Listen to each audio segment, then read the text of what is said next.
Robin Pinchton's Tigers just 3-11 to start the season. Today's opponent, LSU, 11-2, but Mizzou didn't get the memo. After a tough start to her career, freshman Asia Blackwell really coming on of late. Blackwell led the Tigers with 15 points. A nice finish here, a complete game for Blackwell, who adds 11 rebounds and 5 assists. Here off to Jordan Chavis, who knocks down the three. The three-point line was the big difference. LSU making just one. Mizzou had 11. Chavis had 3 herself. 13 points for the senior. Freshman Haley Frank made 3 of her own. A nice Hannah Schutz pass sets up Frank for the perfect swish. 11 points for Frank, the Tigers with a 42-21 halftime lead. Second half, Blackwell with the between-the-legs dribble and the step-back 3, looking like James Harden. Mizzou Athletic Director Jim Sturck had a lot to smile about. But a really sloppy second half for Mizzou. The Tigers kept turning the ball over as LSU cut that 21-point lead down to as little as 2. But just over a minute left, Amber Smith inside to give Mizzou a 4-point lead. The Tigers get their first SEC win, 69-65 the final. Awesome to see the emotion. Mizzou snaps its 5-game losing streak and celebrates the big win. It means a lot. I mean, they continue to work really, really hard. It's not like anyone's thrown in the towel or you know, hasn't stayed the course. They worked really hard, and so to see the fruits of your labor pay off, you know, that's everybody needs that now and then. Seeing everyone happy, just thinking back on those sad plane rides and sad bus rides home, we just don't want that again, and so we're just gonna be consistent moving forward. Up next for the now 4-11 Tigers, another home game Thursday night against 15th-ranked Mississippi State. Certainly a tough test for the Mizzou men at number 17 Kentucky in the SEC opener. The Tigers still winless at Rupp Arena, but did put in a good showing, at least early in the game. And look at Rupp Arena, a tough place to win. But Mizzou off to a great start. The Tigers led 17-9 almost midway through the first half. But from there, it was all Kentucky, as Mizzou couldn't stop Nick Richards. 21 points, 12 rebounds, and 4 blocks for the Kentucky big man.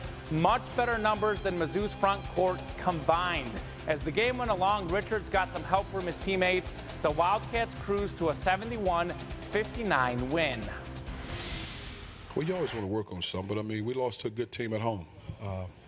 It's not going back to the drawing board. Again, I thought Javon and Drew did a great job of getting to the rim, just didn't finish him. I thought Kobe had a good game, but he started, cramping up. But I thought Kobe was playing well. We got to get more production, in my opinion, from Reed, Mitch, and Jeremiah. Clearly, Mizzou's big guys must play better, especially Jeremiah Tillman, who hasn't quite lived up to his potential. The Tigers return to Mizzou Arena Tuesday night, a 6 p.m. tip-off against Tennessee. Both teams are 8-5 and 0-1 in the SEC. Moving on to football, next Sunday's AFC Divisional Round game between the Chiefs and Texans figures to be a good one. 2 of the best young QBs in Mahomes and Watson, and 2 teams that could be contenders for years to come. The Chiefs with a chance to get some revenge after losing 31-24 in Week 6 to the Texans. Houston and J.J. Watt with a big comeback win over the Bills on Wild Card Weekend. The Texans trailed 16-0 late in the third quarter, but Deshaun Watson led them back, making some big plays in Houston's 22-19 overtime win. Earlier this year, Watson torched the Chiefs for more than 300 total yards and 3 touchdowns, but Kansas City's defense much improved since then. The Chiefs allowing just 11.5 points per game during their 6-game winning streak. Kickoff set for Sunday's playoff game set for 2:05 p.m. at Arrowhead Stadium. We'll have that game for you right here on KRCG 13. Moving to the NFC in today's wildcard games, the Saints hosting the Vikings. Taysom Hill does a little bit of everything for New Orleans, receiving, running, and how about some passing? A 50-yard completion to Deontay Harris. The Saints go up 10-3 after a short touchdown run. Surely New Orleans at home should be in control, right? Don't tell the Vikings that, though. Just before the half, Dalvin Cook with a 5-yard touchdown run, 13-10 Vikings at the half. Third quarter now, more Cook punching it in from the goal line, 20-10 Minnesota. The Saints not going away. Drew Brees to Hill, who we saw throwing the ball earlier. Now Hill with the touchdown catch. That cut the lead down to 20-17. The Saints add a late field goal, and we head to overtime. Hey, who said Kirk Cousins can't win a big game? Look at this beautiful pass to Adam Thielen down to the New Orleans 2-yard line. Then on 3rd and goal, Cousins with another nice throw to Kyle Rudolph for the game-winning touchdown. 26-20 Minnesota. For the second time in 3 years, the Vikings beat the Saints in the playoffs on a walk-off winner. Minnesota plays at San Francisco next Saturday. A good QB matchup in the other game. Russell Wilson and the Seahawks against Carson Wentz and the Eagles. Wentz actually making his first career playoff start. He was injured in Philly's last 2 playoff games, and Wentz just can't catch a break. He takes a big hit to his head. Wentz would exit the game, the Eagles settling for field goals with Josh McCown at QB.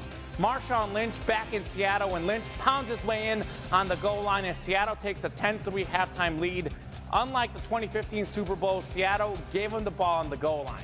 Good call, guys. Fourth quarter, Russell Wilson puts the game out of reach with a 53-yard touchdown pass to DK Metcalf. The Seahawks win 17-9 and will be back on the road next Sunday to take on the Packers. So no Nick Foles this time around to lead them back on a playoff comeback. And, of course, the Patriots out of the playoffs altogether, losing yesterday to the Titans. That's pretty cool to see. We're all happy about that. And let's just take a moment to take this in for a second, guys. We are all here from the Chicago area. We're all behind the desk tonight. How about that? Yeah, and we're all Bears fans. Yes, although we don't really talk about that. Yeah, no playoffs to watch for Chicago, unfortunately. No, but yes, the Patriots lost. We can all agree on that. And other good news, good weather in the forecast for the most part.